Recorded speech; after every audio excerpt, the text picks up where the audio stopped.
안녕하십니까. 월요일 아침 여수 MBC 뉴스투데이입니다. 광양시를 대표하는 최고의 도시 브랜드는 민선 6기에 시작된 아이 양육하기 좋은 도시입니다. 민선 8기 광양시는 여기에서 더 나아가서 태아부터 노년까지 촘촘하고 두터운 생애복지 플랫폼을 구축한다는 구상입니다. 최우식 기자가 보도합니다. 2023년 살기 좋은 지역 조사에서 광양시가 호남권 1위에 올랐습니다. 또 일부 인터넷과 SNS 등에도 전국에서 살기 좋은 30개 도시에 호남권에서 유일하게 포함되는 등 광양시가 살기 좋은 곳으로 알려지고 있습니다. 여기서 가장 먼저 떠오르는 건 아이 양육하기 좋은 도시라는 슬로건과 함께 젊은 도시, 활력 있는 도시 이미지입니다. 그 이유로는 양질의 일자리, 높은 주택 보급률, 충분한 공용주차장, 공공산후조리원 유치, 청년층 공공임대주택 등 주거 환경이 날로 좋아지고 있기 때문입니다. 여기에 더해서 촘촘하고 두터운 생애복지 플랫폼이 사회 안전망으로 작용해서 살기 좋은 도시로 선정되었다고 생각합니다. 민선 8기 광양시는 아이 양육하기 좋은 도시에서 더 나아가 태아에서 노년까지 촘촘한 복지 체계를 갖춘 차별화된 복지 구상을 그리고 있습니다. 우선 각 부서로 흩어져 있는 세대별 복지 정책을 총괄하는 기구가 내년 말까지 복지 분야 비전 선포를 준비하고 있습니다. 전국 어느 자치단체도 관심 갖지 않는 5, 60대 중장년기를 위한 은퇴 후 재취업 등 맞춤형 복지 시책까지 고민하고 있습니다. 궁극적인 목표는 일생이 행복한 인류 복지도시 브랜드 구축입니다. 올해 7월에 조직 개편을 통해서 복지부서의 컨트롤 타워 기능을 수행하는 감동시대 추진단이 신설되었습니다.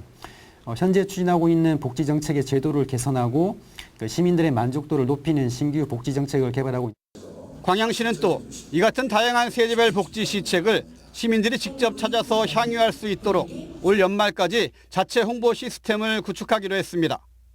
전 세대를 아우르는 생애복지 플랫폼이 광양시의 차별화된 복지도시 건설로 이어질 수 있을지 주목됩니다. MBC 뉴스 최우식입니다. 한국노총 금속노련 포스코 노조가 지난 28일부터 어제까지 이틀간 실시한 투표에서 쟁의 행위가 가결됐습니다. 포스코 노조가 조합원을 대상으로 모바일 방식의 쟁의 행위 찬반 투표를 진행한 결과 투표 인원 11,145명 가운데 1,756명이 참여해 투표권을 가진 조합원 중 75%인 8,367명이 찬성했습니다. 반대는 2,389명, 기권은 389명으로 쟁의 행위가 가결된 것은 창사 55년 만에 처음입니다. 노조는 오늘 열리는 중노위 단체 교섭 조정 절차에서 사측과 합의점을 찾지 못하면 파업 수순에 들어갈 예정입니다. 전남 22개 시군 가운데 18곳이 소멸 위험 지역이라는 연구 결과가 나왔습니다. 호남지방통계청 조사 결과 21년 전 조사에 비해 인구 소멸 위험 지역이 2배 이상 늘었습니다. 천홍희 기자입니다. 보성군에서 가장 사람들이 모이는 보성읍내입니다. 기차역이 있어 보성에서 번화가지만 청년들은 찾아보기 힘듭니다. 버스를 타기 위해 앉아있는 사람들은 대부분 70, 80대 노인들입니다. 젊은 여자들도 없고 젊은 남자도 없고 다 노인들만 있어. 60이면 젊은 사람이. 읍내에서 벗어난 다른 마을도 사정이 비슷합니다. 주민 대부분이 70, 80대로 마을을 떠난 주민들이 살던 빈집이 눈에 띕니다. 한때는 300명이 넘는 주민이 살았던 이 마을은 어느새 인구가 97명으로 줄어 곳곳에 빈집들이 방치돼 있습니다. 보성군은 나름대로 지역 소멸을 막기 위해 안간힘을 쓰고 있습니다. 지방 소멸에 대한 대응을 적극적으로 해야 되는 어떤 필요성이 좀 감지가 되면서 과가 신설이 됐습니다. 청년층 인구의 유출을 좀 막고 그다음에 외지에 있는 청년들을 좀 끌어 들어와서 이곳에 정착할 수 있는. 호남지방통계청이 광주, 전남, 전북 지역의 인구 감소와 지방 소멸 가속화 현상을 분석한 자료를 발표했습니다. 65살 이상 고령 인구 대비 20살에서 39살 여성 인구로 지방 소멸 위험성을 평가하는데 이 지수가 0.5 미만이면 소멸 위험 지역으로 평가했습니다. 분석 결과 전남 22개 시군 중 18개 시군이 소멸 위험 지역으로 나타났습니다. 지난 2000년에는 전남 8곳이 소멸 위험 지역이었는데 20여 년 만에 18곳으로 2배 이상 늘어난 겁니다. 고흥의 지방 소멸 위험 지수가 0.1로 가장 낮았는데 65살 주민 10명 중 1명이 20살에서 39살 여성이라는 뜻입니다. 청년 주민등록 인구 대비 전출한 인구로 나타내는 청년 순이동률도 나주와 무안을 제외하고 모두 마이너스를 나타내 청년 인구 순유출 추세를 보였습니다. 청년 유출 현상을 저희가 파악을 했을 때 다른 변수가 생기지 않는 이상 지방 소멸 위험 지수가 더 악화될 걸로 우려가 된다. 한편 광주의 소멸 위험 지수는 0.87로 소멸 주의 단계였고 5개 자치구 중에서는 동구의 지수가 0.63으로 소멸 위험이 가장 높았습니다. MBC 뉴스 천홍입니다.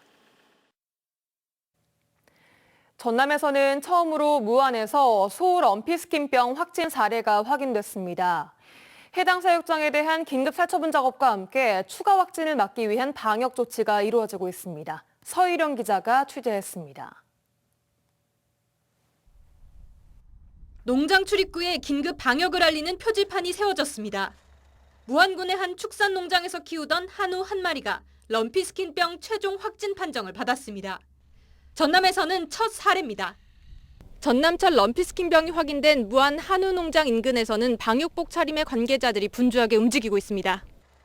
해당 농장주가 전날 축산 당국에 의심 증상을 신고했는데 하루 만에 양성이 확인됐습니다. 며칠 전부터 소가 좀 기분이 안 좋다 이런 식으로 말씀하셨어요. 굉장히 좀 열감도 많이 있고 기러기를 난다. 해당 농장에서 키우던 한우 134마리는 긴급 살처분됐습니다. 방역당국은 반경 10km 이내의 소 사육 농장에 대해 이동 제한을 내리고 소독과 임상 예찰을 실시하고 있습니다. 인근 600여 개 농장에서 2만 2천여 마리의 소에 대한 예찰이 이루어지고 있는데 현재까지 추가 의심 사례는 접수되지 않았습니다. 지금 살처분 하는 게 더 급하거든요. 통제선 같은 것을 해가지고 주변에다가 통제 초소를 그렇게 해갖고 간이로 지금 운행하고 있어요. 전라남도는 목포와 해남, 영암 등 서해안 벨트 인근 9개 위험 지역과 나주 등에서 사육 중인 29만 마리의 소에 대해 긴급 백신 접종에 나섰습니다. MBC 뉴스 서희령입니다. 제31회 한일해협연안 시도현 교류지사 회의가 오늘과 내일 이틀 동안 여수에서 열립니다. 이번 회의는 일본의 후쿠오카현과 사가현 등 4개 현과 우리나라의 전남, 부산, 경남, 제주 등 4개 시도 등 8명의 시도현 지사가 참가하고 코로나19 이후 관광 활성화 방안에 대한 논의와 함께 공동 현안 사업 협력을 위한 공동 성명서도 발표합니다. 한일해협 시도현 교류지사회의는 1992년부터 시작해 지방정부 다자간 교류에 성공한 모범 사례로 평가받고 있습니다. 내일은 순천만 정원박람회장 내 일본 정원에서 기념 식수를 한 다음 구례 화엄사를 시찰할 예정입니다. 이뉴한 국민의힘 혁신위원장이 오늘 오전 광주를 방문해 국립 5.18 민주묘지를 참배합니다. 이뉴한 혁신위원장과 혁신위원 등은 첫 외부 활동으로 5.18 민주화 묘역을 참배하고 5.18 공법 3단체와 5월 정신 헌법 전문 수록과 관련해 간담회도 가질 예정입니다. 이번 방문은 국민 통합과 당내 비주류 끌어안기, 호남 민심을 아우르는 서진 정책으로 풀이됩니다. 그제 열린 2023 여수 밤바다 불꽃축제가 20만 명이 넘는 구름 인파 속에 미항 여수를 대표하는 관광 콘텐츠로 자리매김했습니다. 그제 오후 8시부터 1시간가량 개막식과 불꽃쇼, 축하 공연 순으로 진행된 이번 불꽃축제는 이순신 광장과 종포해양공원, 진두 물량장 등 여수항 주변 곳곳에서 20만 3,450명이 관람했으며 여수시와 경찰, 소방 등 유관기관의 유기적인 협조로 별다른 사고 없이 안전하게 치러졌습니다. 여수시는 교통 혼잡을 해소하기 위한 셔틀버스 운행이 다소 미흡했지만 불꽃축제가 명실상부한 지역 대표 축제로 자리 잡는 계기가 됐다고 평가했습니다. 순천시가 국내 최초로 위치 추적기를 부착한 흑두루미 360마리가 그제 순천만에서 월동을 하기 위해 다시 날아왔습니다. 순천시는 올해 흑두루미 도래가 지난해보다 9일 늦게 도착한 것이라며 위치 추적 장치를 부착해 정확한 이동 경로와 번식지를 확인한 것은 국내 최초 사례라고 밝혔습니다. 순천시는 특히 추적 장치를 단 흑두루미가 3월 말 순천만에서 북상해 중국 송화강과 러시아 제야강을 거쳐 러시아 추미칸 습지대에서 번식했다며 이 같은 국가 간 이동 정보는 서식지 관리를 위한 기초 자료로 활용된다고 덧붙였습니다.